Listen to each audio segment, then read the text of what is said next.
மெரிபா paneer soda. I trust மெரிபா.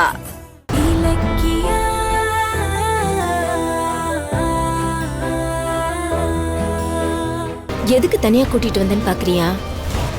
இங்கதான் என்ன பிரச்சனை பண்ணாலும் யாருக்கும் கேட்காது. என்ன சொல்ற? பிரச்சனை பண்ண போறியா? அது உன் கையில தான் இருக்கு. நீ எனக்கு கோஆபரேட் பண்ணிட்டா ஒரு பிரச்சனையும் வராது. உன் மொபைல கொஞ்சம் கொடுக்குறியா? எதுக்கு?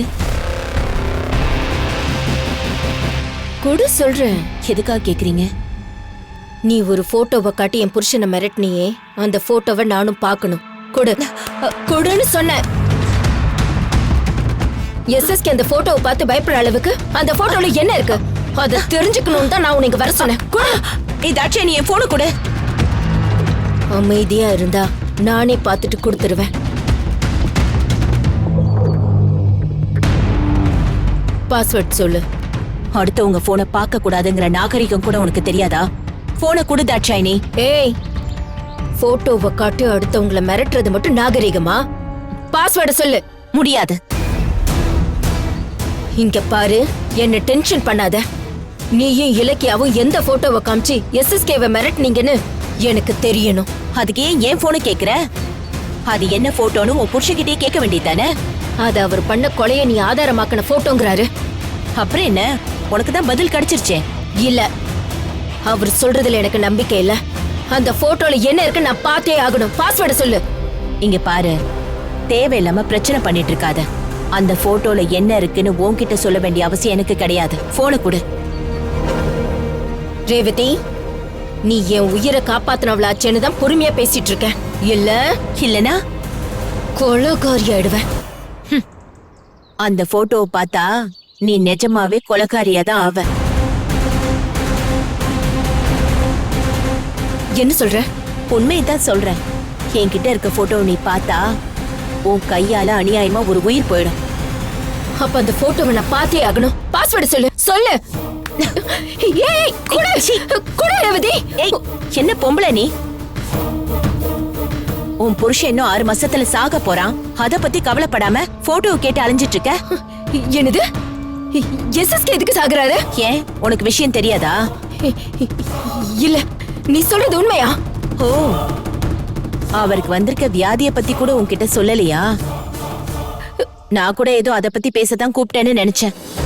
ஏய், சும்மா உளறிட்டு இருக்காத. எஸ்எஸ்கேவுக்கு ஒண்ணுனா எனக்கு தெரியாம இருக்காது. நீ போட்டோவை காமிக்காம தப்பிக்கிறதுக்காக என்கிட்ட நீ போய் சொல்ற. இப்ப நீ உன் போன்ல இருக்கிற போட்டோவை காட்ட போறியா இல்லையா? முடியாது தாட்சாயினி, அதுக்கு வாய்ப்பே கிடையாது. நான் பாரு. ஏ ரேவதி, என் பொறுமையை ரொம்ப சோதிக்காத. அது என்ன போட்டோ நான் பார்க்கலன்னா என் தலைய வெடிச்சிரும். முதல்ல அதை கூட. எஸ்எஸ்கே அந்த போட்டோ பலமுறை பார்த்திருக்காரு.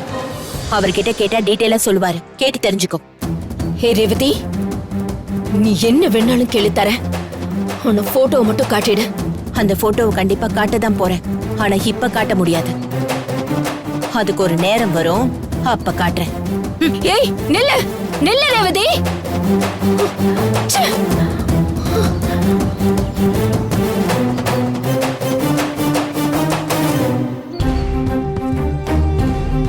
அது என்ன போட்டோ?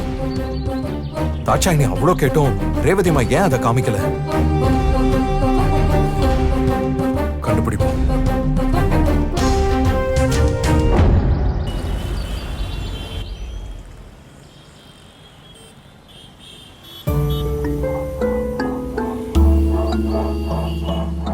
ஐயா, தர்மம் பண்ணுங்க ஐயா.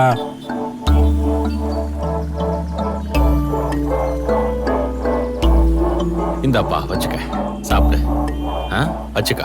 சரியா? ஐயா, என்னங்க ஐயா, 5 ரூபா போறதுக்கே யோசிக்கிற இந்த காலத்துல 500 ரூபா நோட்டா அள்ளி குடுக்கறீங்களே. நீங்க இன்னும் 100 வருஷம் தீர்க்காயுசா வாழணுங்க ஐயா. 100 வருஷமா? அந்த கடவுளே 6 மாசம் தான் எனக்கு டைம் கொடுத்துருக்காங்க. இல்லைங்க ஐயா, அப்படிலாம் சொல்லாதீங்க ஐயா. நீங்க இன்னும் 100 வருஷம் வாழ்வீங்க ஐயா. கடவுள் விதிச்ச விதியை விட இவர் ஆசீர்வாதம் பலிக்குமா?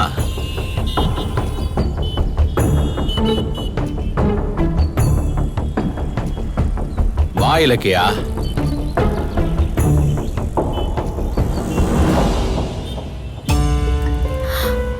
என்ன எஸ்எஸ்கே நிறைய பணம் தானம் பண்ணிட்டு இருக்கீங்க?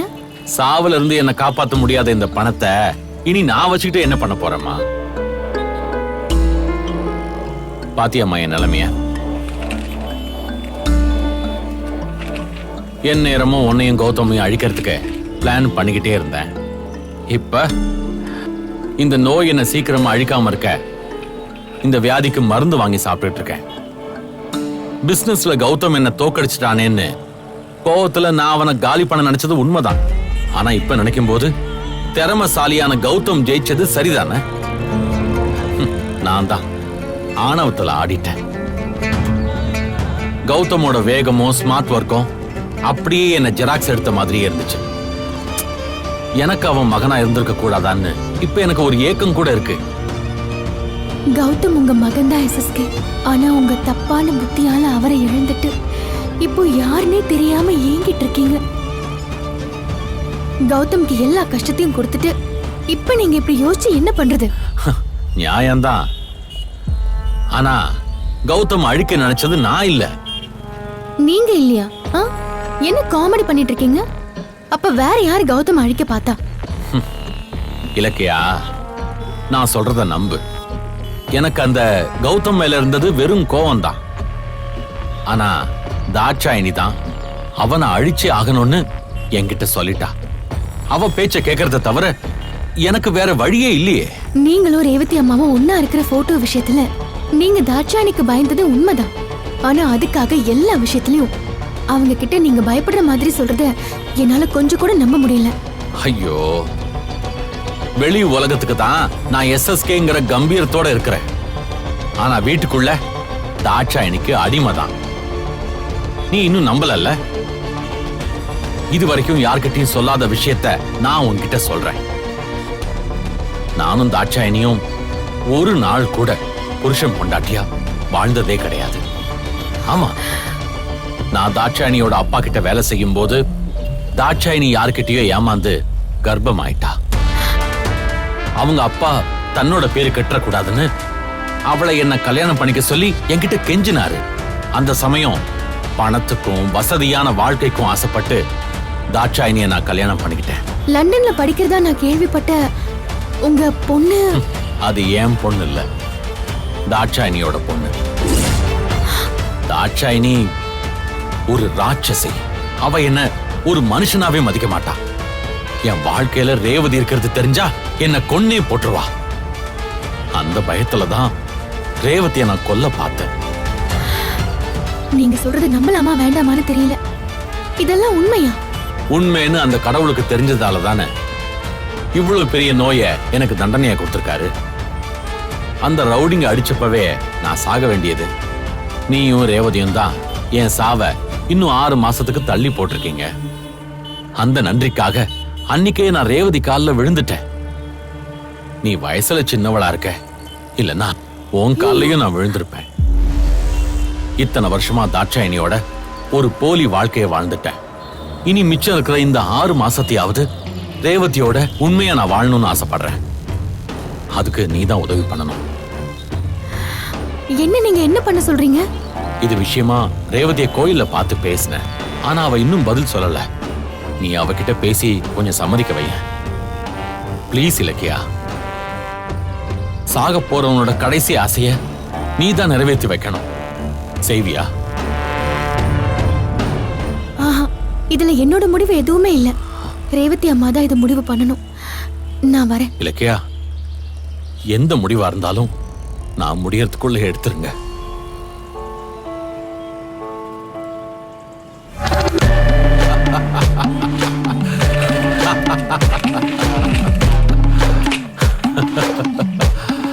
ஏய் இலக்கியா, உங்களோட நேர்ல மோதி என்னால ஜெயிக்க முடியலடி.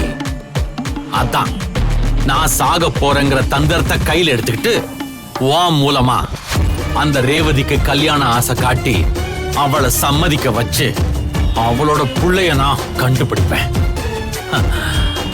அதுக்கப்புறம் அம்மாவுக்கும் புள்ளைக்கும் சேர்த்து முடிவு கட்டுறேன்.